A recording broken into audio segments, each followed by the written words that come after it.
So by finally making things, every 1 out of 10 things that we've tried work, I managed to collect all those 1 things out of 10 and package them in this little presentation. OutSystems was a company created in 2001. We had the idea of help IT become more productive and flexible. And for that we created a product. At the time it wasn't called this way, it's the Agile platform. And fast forward to 2009, we have, at this point, we have accumulated over these years about 140 customers. And those customers have one particular characteristic which sounds very good in boardrooms and when we're pitching to other prospects, which is they really love us. The reason why they love us is because we love them back. And as we'll see, the fact that we love them back is actually an hindrance. It's a handicap that gets reflected in the way you build the products. And the fact, that trade-off is that by having loving customers, we actually have very, very skeptical prospects. And so those skeptical prospects extend our sales cycle from 6 to 9 months, so it's a very long sales cycle. We sell to enterprises, so that generates a tremendous amount of meetings with very highly specialized pre-sales engineers that have to be present on site most of the time. They always involve a pilot, and you guys can probably sympathize with the fact that you always have to do a pilot these days. Our pilots are specifically hard. And we usually, in the mid to large organization, we have to sell at least to 5 target profiles. It's usually the CIO or the IT manager, it's the developer, it's the application development manager, it's the enterprise architect, it's the operations people. And so a tremendous amount of different profiles, because our product is unfortunately very, very encompassing, and therefore it's really, really hard to sell. So we have to sell to a lot of people, but the most complicated thing about selling to a lot of people is that we have to teach to sell to a lot of people. And teaching to sell to a lot of people means every time we got a new sales guy, he has to go through this tremendous amount of training, and he only really becomes productive after 6 to 12 months. It's a very, very high cost of rotation in salespeople, and with channels, it's impossible. It's almost impossible to be able to train a channel to correctly sell our product. So we built ourselves over these 8 years a tremendous problem. It's actually a very, very big problem. And it became such a problem that that as we evaluated our pipelines conversion, you can see here our pipeline numbers going from 0%. We actually slice the pipeline in 0, 10, 20, 40, 70, and then 90 and 100. And the turning point here is the 40%, which is the stage that we put our opportunities when the customer has done the technical evaluation and said, this is actually pretty cool. Okay, so when they say that, and 73 out of 1,000 say that, we've basically lost about 93% of our leads. That's not a bad pipeline from a 90s point of view, from an enterprise software point of view, but it's but it means that the cost of this area here, if you assume you have to do about 4.7 meetings per customer, actually creates a tremendous cost of sale. So why is that? Why do we, and I'm sure that in the audience there's a lot of people who can sympathize with this very high cost of sales. They have products that probably not at the extent of our problem, but that have fairly sizable problems in terms of generating and decreasing the cost of sales and moving these opportunities faster in the pipeline. So why did this happen to us? That little drop that you have there is my attempt in PowerPoint to draw a little iceberg, okay? And that thing is the... I know. But it's going to get better, so it's going to look a little bit more like an iceberg. But when we built the product in 2001, actually only half of it was hidden, okay? And so the other half was demoable. I mean, it was relatively easy to understand what the product did. Now, if you fast forward to 2009, what happened was that it got bloated, but it didn't get bloated by also creating visibility in 50% of the features. Actually, that balance between what is visible and what is hidden change in very particular ways. And so today we have actually a huge iceberg with a very little tip of visible value, okay? And the reason why we did this is because we had loving customers. Because our product roadmap and our engineers actually designed the product based on features driven by expert users. Expert users are different from novice users. Expert users are the users who use our product, have gone through the pain of learning it, okay, so the pain of using it, and whenever they give you feedback on things that you have to change, they usually pack the problem they want solved with a solution that already reflects their bias. And by doing that, and by having an extremely non-filtered R&D team in OutSystems, we actually, over time, incrementally, in 14 different major versions, we managed to create that blob of hidden junk, okay, of hidden value, because all the features were designed assuming that you were an expert user. And the fundamental thing is that for customers, the value is actually visible. The value is actually there. So we got to invert kind of the iceberg, and so whenever we launch a collection of features to the install base, they actually appreciate it, they pay more, they continue to pay the rentals and things like that. Now prospects, on the other end, have this problem. And whenever they have this problem, they have a problem in paying the corresponding price that you're asking, okay? Now, we have a platform that where we offer to IT departments that allows them to build enterprise applications. But it's not only building and developing enterprise applications, it also does the management, the operations, and all of those things. Now, guess what? The only thing that's really visible is the development part. And when a customer evaluates that development part that's very visible, he's going to compare with development tools. Development tools are free. And so the value that's associated, and that they associate in the reference mind when they do reference pricing, which is a technique, not a technique, but it's typically the way customers who don't have a reference frame, they frame the price or the value that they should pay for your software. They actually do a comparison with something that's free. That's very hard to beat, okay? And so the problem of hidden value for us became especially bad because the value of that little tip is actually the lowest value of the whole iceberg, okay? So how did we get us into this mess? Just that it's another assertion of our inability to have realized this much sooner. So with the internet, if we had continued in the 90s with high-priced sales guys and the typical event marketing and things like that, we have gone on like this forever. A lot of companies do, actually. But with the internet and the prospect of digital marketing and the whole concept of self-service evaluation using websites, we actually got a real kick in the ass and a real big reality check. Is when we try to do this by moving part of the sales cycle into the internet. And the way you do it when you move this type of products into the internet is that you start with visitors, then usually you have demos, and then you give them downloads so that they can try it themselves.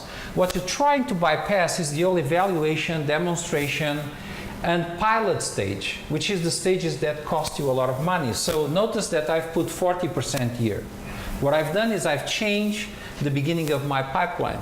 But look at the drop factor. I actually lose between demos and 40%, 99.16% of all leads. Okay, that's an horrendous number. Okay, it means that I have a very little conversion. Now, these are very cheap for us. But the fact of the matter is there's almost nothing retaining at this 40%. And so as we went on and we learned about all these things, we started examining why the hell don't we have more conversions? What happens here, what happens here, and what happens here? And that's when we came up with a lot of practices and structures on certain things we had to fundamentally do in our products. First of all, the product needs to be very easy to demonstrate. Our product, 5 profiles, very complex and whatever, is the typical enterprise product. It takes a long time to demonstrate. It needs to be easy to try, which means it needs to be very easy to install if you have an installation. If you have a button on the net, you just have to have one button to get to try it. Okay, the fastest you can do this, the easiest. And you have to kind of create an escalating, amazing experience as you move from all these stages, because at any point you lose these guys. Okay, on the internet, there is no guy taking hostage the prospect in a table inside the room, because when you're doing a face-to-face meeting, at least you have the guy for half an hour there. So even if the guy is bored in the first 3 minutes, you still have 27 minutes, okay? Now, in the United States with CIOs, they will kick you out of the door in the first 5 minutes. But in general, you have more time. But in the internet, you are basically blind. So the prospect is alone. He can go whenever he wants. So the trick here is that we've changed dramatically the way we do product management, product marketing, and R&D to create products that are built to sell. And of course, everyone always goes and looks at Apple and the way they work. But I'm just taking the Apple example to highlight a couple of things which I think are very important. The first thing is this notion of demo. Now, what I think is cool here is when Steve Jobs did his presentation in Macworld and introduced the iPhone, the thing that struck me the most was a little cable that's here that no one really sees. It's actually pretty hidden. That cable cost a tremendous amount of engineering money to build.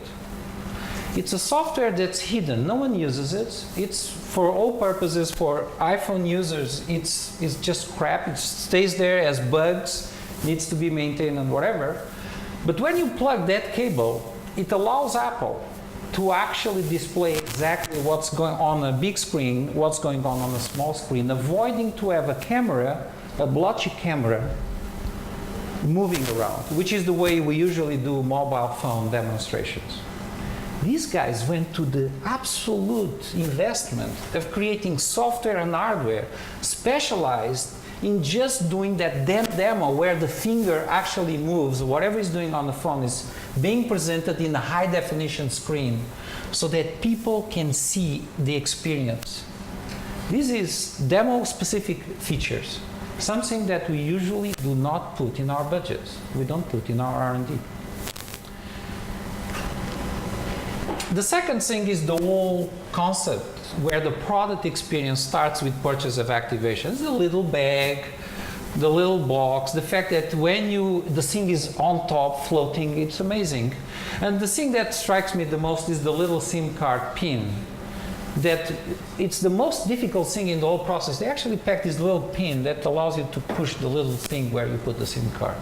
And the whole attention to detail with a little instruction in the back. I don't know if you guys can see that. I don't know if I can operate this thing here. It's the how to. You actually, if you own an iPhone, you never use a manual. So, and then that first experience that we all know. Not that everyone has those pink nails, but the experience is actually flows into the purchase, flows from the demo that you've previously seen on the website. And so what we've created, and this is something that's actually pretty well spread on the internet, is this notion of satisfaction and effort. Okay, and there is a trade-off between satisfaction and effort. And in the internet, you basically have to go to what we call the wow point very, very quickly. And actually, when we go to a website, we typically have about 1.5 minutes to get that first wow. Okay? And then when you get that first wow, the guy says, oh my God, this is cool. You get into the second wow. Okay? And then the third wow. And every time you get to a wow, you buy a little bit more time. So typically, if you see effort mainly as time, which is not only time, But you can measure a little bit with time, with investment from the user. You need to get these wows very fast. Now, the typical product on OutSystems is in this category. Okay, it's a product where you never get to the owl, and sometimes you have oh-no's. And oh-no's is when the expectation gets a little bit raised, and then suddenly you have a disappointment. And disappointments are terrible on the web. They basically mean that you lose everyone. Okay, so what are examples of wows? Very visual demos that can be understood, so they give you like that satisfaction. No manuals, plug and play installations, and do something without investing. Okay, so be able to get there without investments. What is unknowns? Well, broken demos. I'll explain what is a broken demo in our practice here. Large manuals that you have to go through in order to operate something take ages to install, requires many hours of effort to get working, and then the training of sales and channels is very complex. So as we were struggling with this problem in 2000, I think it was 2000, I don't remember exactly if it was 2008 or beginning of 2009. But I happened to stumble into this book from Malcolm Gladwell, and this is an article book. It's a collection of articles from his writings in the New Yorker. And he has an article there about a guy called Ron Popeil, who was an inspiration for us, an inspiration for me, as I was reading it, because it's a very funny thing. The way Malcolm captured this, he captured in this profile a rare combination of a sales and an inventor. And a sales guy, an inventor that's also a sales guy, it's like the perfect combination, because if you consider sales on one side, sales and marketing, and then R&D on the other side as the inventors, in the middle you usually have product management. But product management is that biasing, that's where usually the problem is. Now, this guy you get in the same head, so you basically have unfiltered product management. You have that trade-off between sales and technology playing at the same time. And what's interesting in the book of Gladwell, in the article of Gladwell, is how he describes the way Popeil went into creating his products, especially one of his best-selling products. At the time that I collected this particular video I'm going to show you, he had 4 million units sold, and it sold it via infomercials. And so what we're going to see here is an amazing display of how you build a product to sell based on the Showtime Ronco rotisserie from the company of Ron Popeil.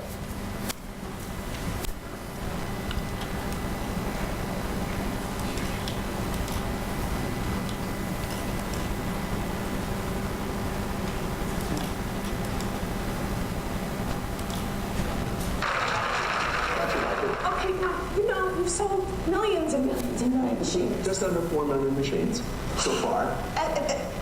I'm just so excited about this new one. You've got to tell me about the new Pro model. Before I tell you about the professional model, let's walk over here and review some of the machines that we had in the marketplace already.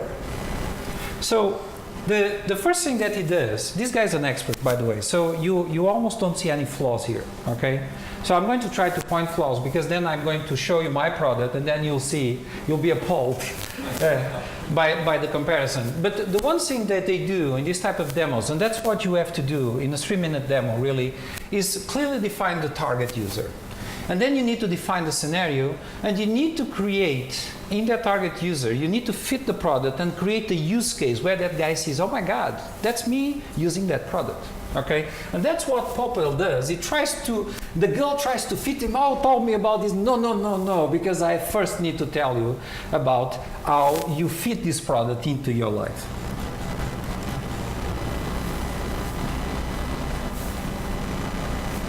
Here we have the compact model. It's designed for 1 or 2 people or a small family. It's great for folks with small kitchens or small apartments. It's also great for dorms and RVs too. It'll do a 4.5-pound chicken or 2 half-pound juicy hamburgers. Yet it's big enough to do a 10-pound turkey. My God. Or Look at that to do turkey. 2 thick, mouth-watering, healthy salmon steaks. And it comes with all these accessories. It currently sells for only 5 easy monthly payments of only $19.95 plus that. Okay, so what happened here is that, and this is a situation where if you're trying to do a demo, just imagine you're Ron Popeil and you are in a room, in an audience where prospects are skeptical towards you. These are not, as we'll see, they always nod their heads and whatever, but imagine that you're doing an actual sale. One of the things he does very well is always highlighting the benefits. And now, the benefit here, and that's a very important, is that chicken. And you cannot see it in this, but go to the YouTube, and the chicken really looks good. And notice that you can actually see the chicken. That's not a common thing in a product like this. So now he goes through the common case, and that's a very important thing, is that he designs this product so that he can demonstrate how someone that is targeting can actually roast a chicken, okay, using the rotisserie. That's called the compact. I have a 4-pound chicken here. And by the way, any size rotisserie you order, you'll get my Showtime flavor A injection. little bit of upselling. Jill, I have some lime juice over here, and I really want to put that into the chicken. It gives it a nice tang. No, he's going through the whole use case. Oh, it's great. Because the guys are saying, what about condiments? What about... No, he's doing it. He's doing everything. He's not leaving anything behind. Another little bit upselling. Here's the spit rod, and all I'm going to do is just slide it in like so. I'll put it on the platform that comes with your machine. I'll take the lid over here, and all I'll do is just snap it on like this. Perfect. Put it in the middle. Notice this Now, click. I'm going to come I'll over talk here, about it. and I'll put it in this end machine over here. Slide it back. You put up the window. You set it, and You said it and forget it. And, I will want. and you know what? I can do that.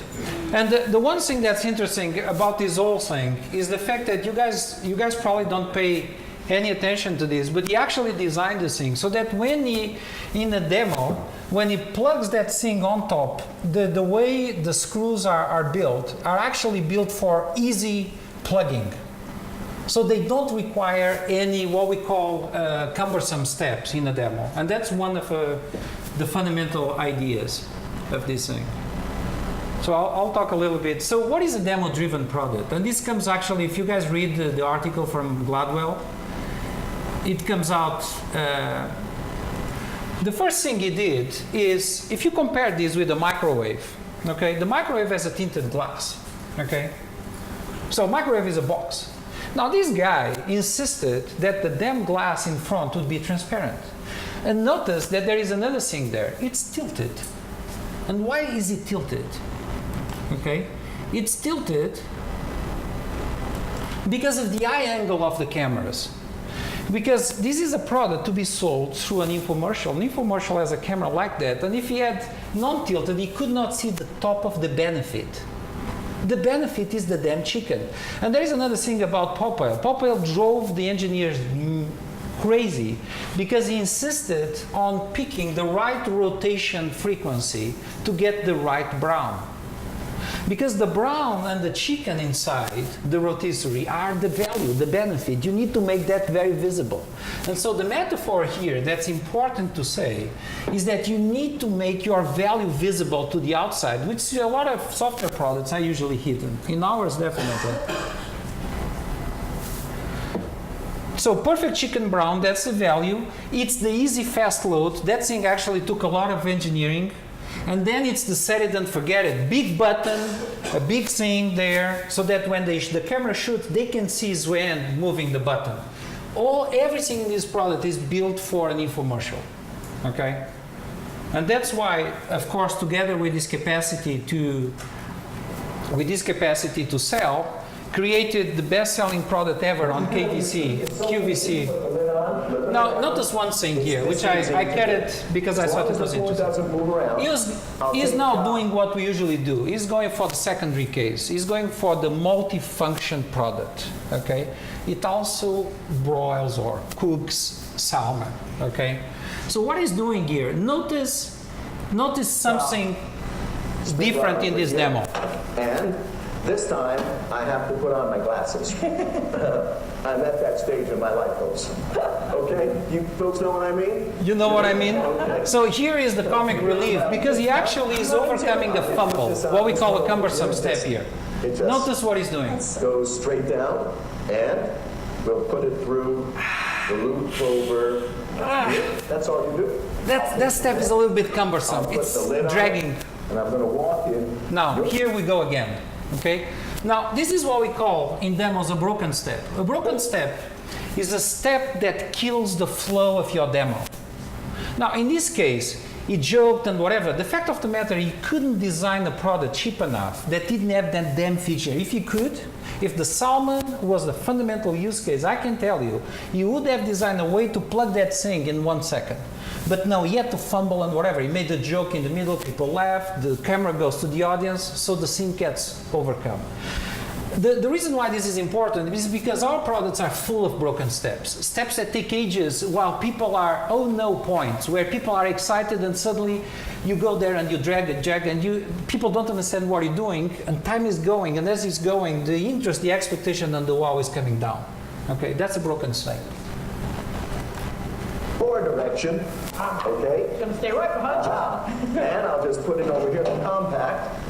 I'll put up the window, I'll set it, And he repeats, it's easy, and it's easy, it's 18 easy. minutes. That will be done. You will have the most delicious The benefit salmon again. that you have ever had. There are rotisseries out there that are Now, that are this is cheaper another than my interesting machine. thing, typical But of the I demo. don't build a cheap machine. I don't believe people out. As you're going through a particular demo, there will be objections raised, okay?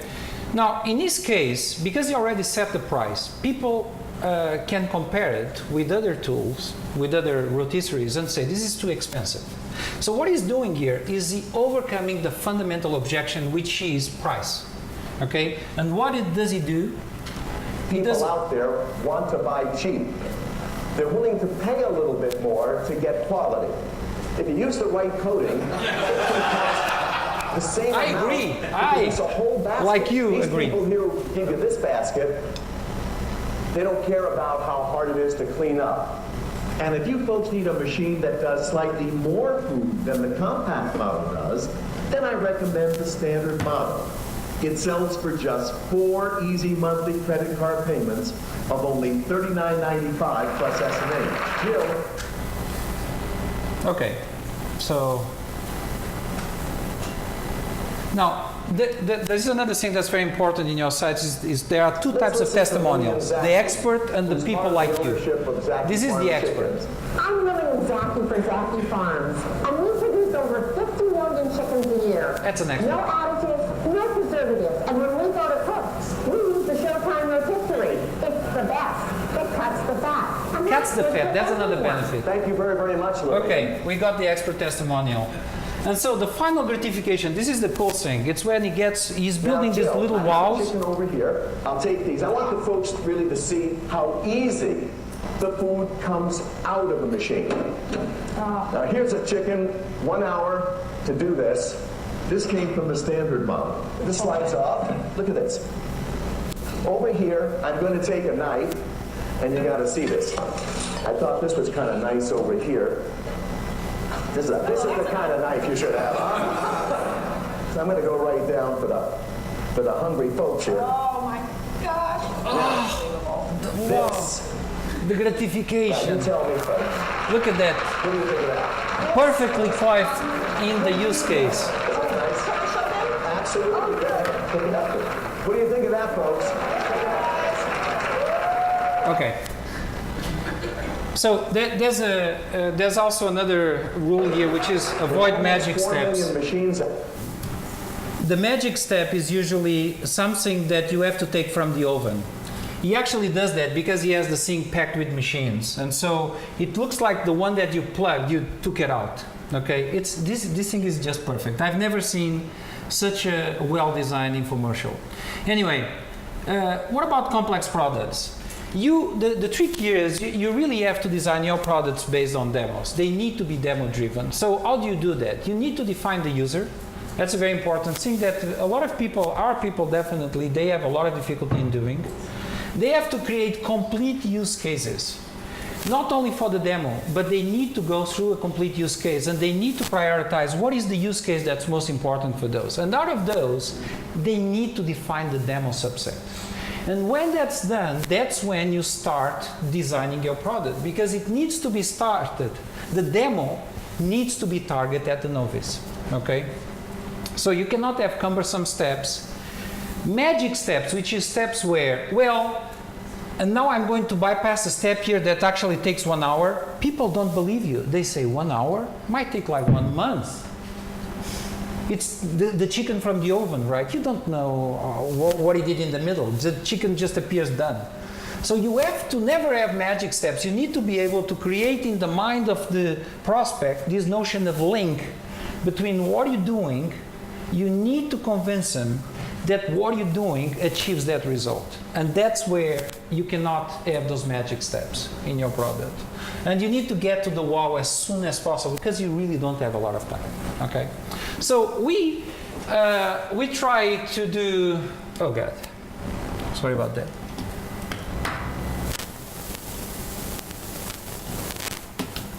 We try to do this with the feature of the product where for a change, we actually convince the guys. We design a use case for a demo. We design the use cases or a demo, and then we force R&D to actually design these for a particular demo. So we created the scripts. It took a tremendous amount of R&D effort to do this.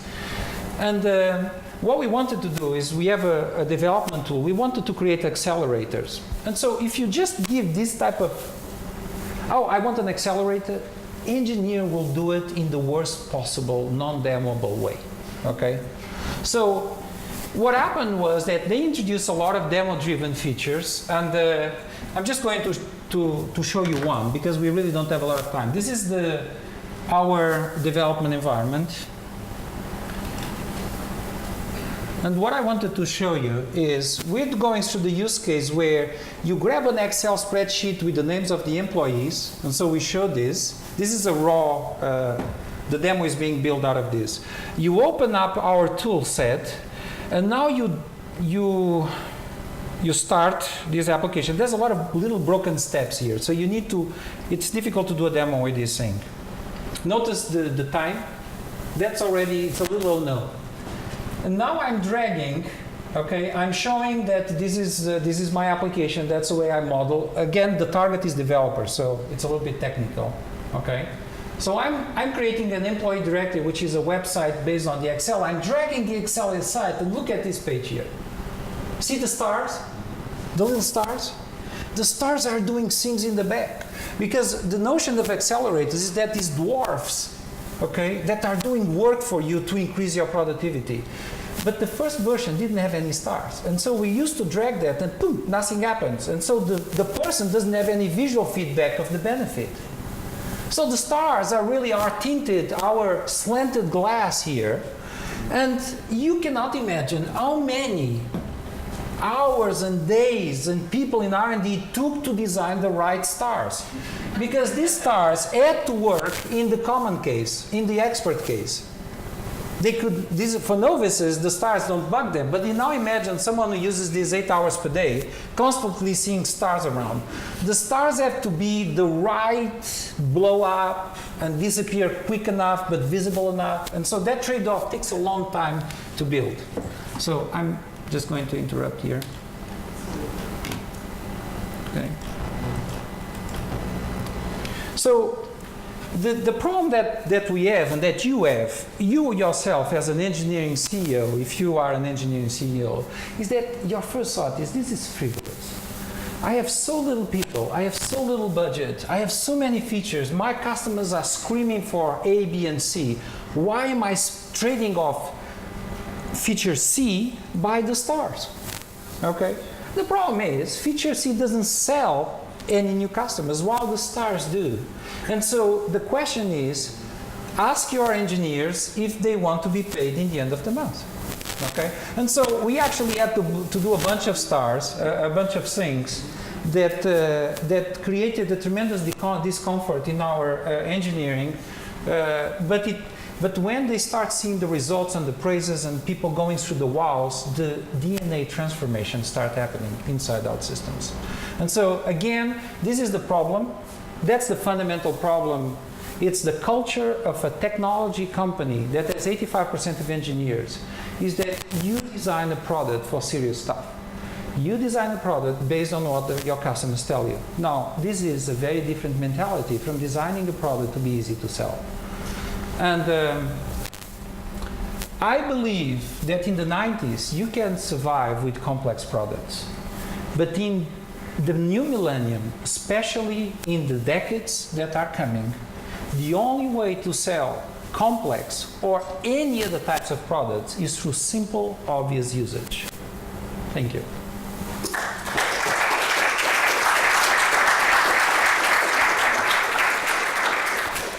So, if anyone wants to ask any questions, I'll... About the chicken. Well, about the chicken and techniques and whatever, and if you have any special cases. But actually, we've gone through, there's a lot of stuff that, of course, I couldn't tell you. Please. Follow-up, you showed your first pipeline.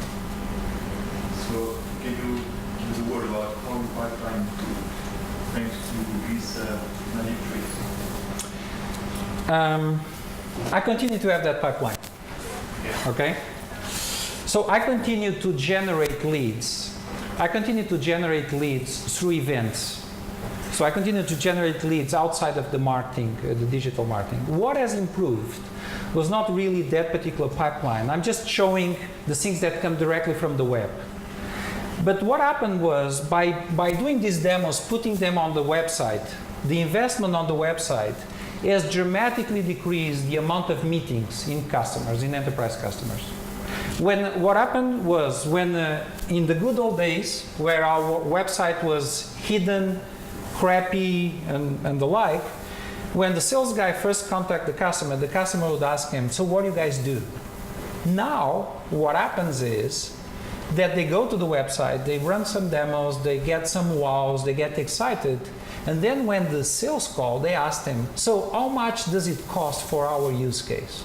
Okay, that's a typical question we get. And so the whole evaluation process has been done in self-service, and the cost of sales have dramatically gone down. Okay, so... Well, what type of changes or people that you use to attract to your marketing department, what type of people you change in your engineering department to make this it's the same people. behavior change? Yeah, it's the same people. It's just that it's almost like you go through a process of motivating and inspiring people to not dress badly, to talk about design, to talk with users, to go. Usually we used to send R&D people to customers. Now we don't do that anymore. We continue to do, we actually do, there's a part of the R&D that still does maintenance, they go to customers. But what we do now is we put them doing demos. We put them on the phone doing webinars and get those first prospects. And that's the type of transformation that you have to do. It's not going to be done in one day. They first rationalize it, and then eventually it goes into the heart, and then you start seeing in the features. But I'm I have miles to go on this, because every so often I get a new icon on that tool that basically complicates everything, because some customer asked for it and some engineer decided that this was a cool thing to add. And it introduces another oh no in my demos, okay? So it's a fighting process. And Do you consider having a lighter version only for demos? So different from No.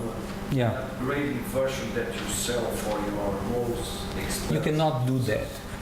It's absolutely no-no. Whatever you sell as a demo needs to work in real life, because otherwise you create distrust.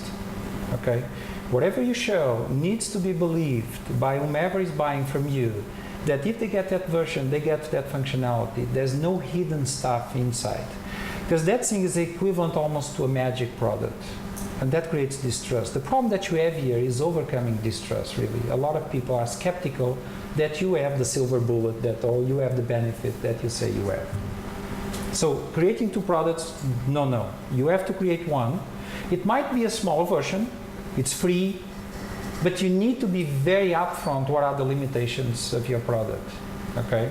And they all need to work the same way. You just need to combine the demo features with the expert features.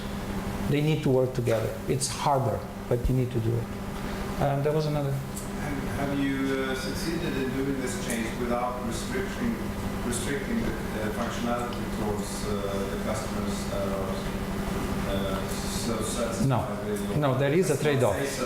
There is a trade-off. There is a fixed budget, and that's the hard part, is dropping stuff. Well, the problem is you have no problem as an engineer to drop stuff. I'm sure that even in your budget now, you're dropping like 1,000 features that don't fit the budget. The trick here is that you value enough in your heart as a VP of engineering, as a VP of product marketing, as a CEO engineer, that you value enough this so that you actually invest on building those features and drop others in the tail of the roadmap. That's the hard thing. That's the transformational mind. You have to believe this. But yeah, that's the problem that I had personally as a CEO. That resistance that you talk about, wouldn't you also risk that your serious customers will also think, wow, now this is really just fluff? But this is not fluff. This actually works that way. The thing though is, if I had more time, I was going through and usually in a bigger setting, I do a little bit more there. But what happens is when you do that drag and drop and you put the stars, if you have like a hardcore developer, this is what happened with us. There is an objection that springs in their mind, which is this is for toy applications. Immediately what we do like Popel does. Oh, people want quality and they pay a little bit more. We do that. What we do is we drill down immediately and we show, look at the amazing stuff that you can change. And we go and make a tiny change that breaks the demo a little bit, but overcomes the objection of that geek developer. But sometimes the targets, if you're doing, for instance, we have two targets when we do these demos. We have a business developer. He doesn't care about the complexity behind it. It's just, oh my God, this is so simple. I can build my employee directory, my expense reports. I can put my projects here. So that's the way it thinks. We're fine, we don't go there. But whenever we have a hardcore developer, we do this to show productivity and we immediately start showing hardcore stuff that he cares about. Because his problem is the trade-offs. He likes productivity. What he doesn't like is the trade-off, which is lack of performance in our case. It's lack of speed. So we show them that. Immediately you have to target, you have to understand what is the flow of mind, because objections are always being raised. And as you move, new objections come, as people start creating an image of what you're showing. That's the way novice minds work. So, yeah, absolutely. That's always there. You make a very good case, a very compelling case on the how to do it. What is the revenue impact on what you've done? The revenue impact? Well, it's actually very little if you consider our particular case, because what we've done basically, the reason why we did this is because we wanted to increase the volume of logos. We were closing new customers at a very low rate because we make a lot of money out of the install base. So what we wanted to do was spread the install base. In order to do that, we had to adjust pricing so that we have low entry prices, slice the product edition so that we have a small freemium edition, okay? And then we had to do these type of things which remove features from those high-end customers. So yeah, it's an investment, it has little things, but it's a strategic investment. We just need to get more logos. We need to get more volume in terms of new customers. It's crucial for justifying to the board that's the plan, and so there was no way around it. I have 6 more minutes. Yes. Who in your organization is in charge of that? Of what? Checking all this, that the demo was great, that like your product is well defined for your demo? So the way we structure this. Oh my God. Sorry. I only have like philosophy stuff. Okay. The way these things works is you typically you have R&D. Here you have product marketing. And here we have what we call an online group. We call it online operations. They do more than just, but they own the website. The website is like the crust of the thing. It's like your target. If you can do a demo for that website, it's going to work. Pre-sales and channels and partners are going to use the website to show the demo, so it works that way. That's the way we make it work. Here in the middle, we have product management. And the guys who influence that in one direction or the other are here. Now, product management in our organization has a ratio of 1 to 10, which is probably too low. 1 product manager to 10 engineers, about 8 engineers. So the transformation, because there's a critical mass aspect, needs to be done on R&D. I need everyone in R&D to start thinking a little bit like a decent product manager, thinking that way. But that's the function of a product manager, typically. It's a guy who defines the use cases, prioritizes, creates value associated to particular features, targets the users, and then when they start talking with this group here, okay, they need to do it so that they design the product so that it's sellable. And so there's way more connection now between these two groups than it used to be in the past. Okay. But it's not one person. I mean, this is actually a relatively very large percentage of the company that's involved in this chain. It costs a lot of money, actually, if you think about it. Any more questions? No? Well, thank you very much.